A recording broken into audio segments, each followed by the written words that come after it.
अभी जो human animal conflict बढ़ते जा रहे हैं, इसमें जो हम रोकथाम की बातें करते हैं कि हमें क्या रोकथाम करना चाहिए, इसमें एक बहुत बड़ा रोल है जो आप सारे कर सकते हैं, मुझे मिला के। वो ये कि जब भी आप प्लांटेशन करें तो फलदार वृक्षों का प्लांटेशन करें, ब्यूटिफिकेशन वाले वृक्षों का ना करें। नीम वगैरह का करें, बहुत अच्छी बात है कि आयुर्वेदिक है, लेकिन अगर आप फलदार वृक्षों का ज़्यादा करोगे, देखिए जंगल के अंदर तो प्लांटेशन करने का अधिकार आपको है नहीं। वहाँ फॉरेस्ट डिपार्टमेंट को अधिकार है, वहाँ वो सागवान के पेड़ का करते हैं, यूकेलिप्टस का भी करते हैं। उन सब के नेगेटिव एस्पेक्ट सामने आ चुके हैं। इवन कॉर्बेट में तो मैंने देखा है कि फॉरेस्ट वाले सागवान के पूरे फॉरेस्ट को कटवा रहे हैं क्योंकि दूसरे पेड़ लगाना चाहते हैं।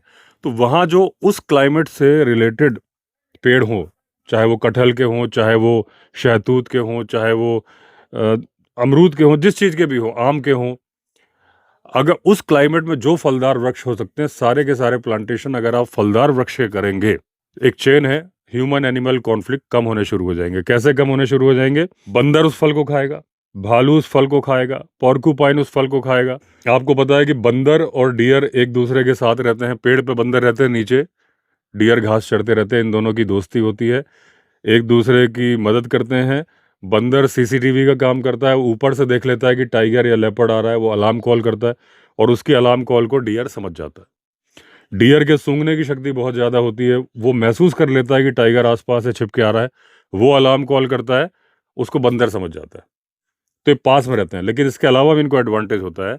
बंदर आधा खाते हैं, आधा गिराते हैं, और वो जो गिराते हैं तो वो जो पेड़ के फल जहाँ तक डियर कभी पहुँच नहीं सकता था, बंदर के पास में रहने की वजह से या लंगूर के पास में रहने की वजह से डियर को वो फल खाने के लिए मिल जाते हैं। फलदार वृक्ष से डियर भी पनपे, बंदर भी पनपे, भालू तो पेड़ पे चढ़ के खा लेगा, जंगली सुअर भी नीचे ही है, वो भी आप देखोगे जंगली सुअर भी अक्सर आपको मिल जाएंगे बंदरों के आसपास, या बंदरों ने अभी गिराया बाद में खा लेंगे। तो फलदार वृक्ष की वजह से हर्बीवोरस जानवर बहुत ज़्यादा पनप जाते हैं, और उसकी वजह से कार्निवोरस को फिर गाँव में जाने की ज़रूरत नहीं है जब उसको वहीं पे शिकार मिल रहा है। तो जब प्लांटेशन आप कर ही रहे हैं, उतनी मेहनत कर रहे हैं, उतना ही पानी डालेंगे, सब कुछ करेंगे, तो क्यों ना आप फलदार वृक्ष का प्लांटेशन कर दें। उससे कहीं न कहीं बाद में ह्यूमन एनिमल कॉन्फ्लिक्ट रुक जाएगा।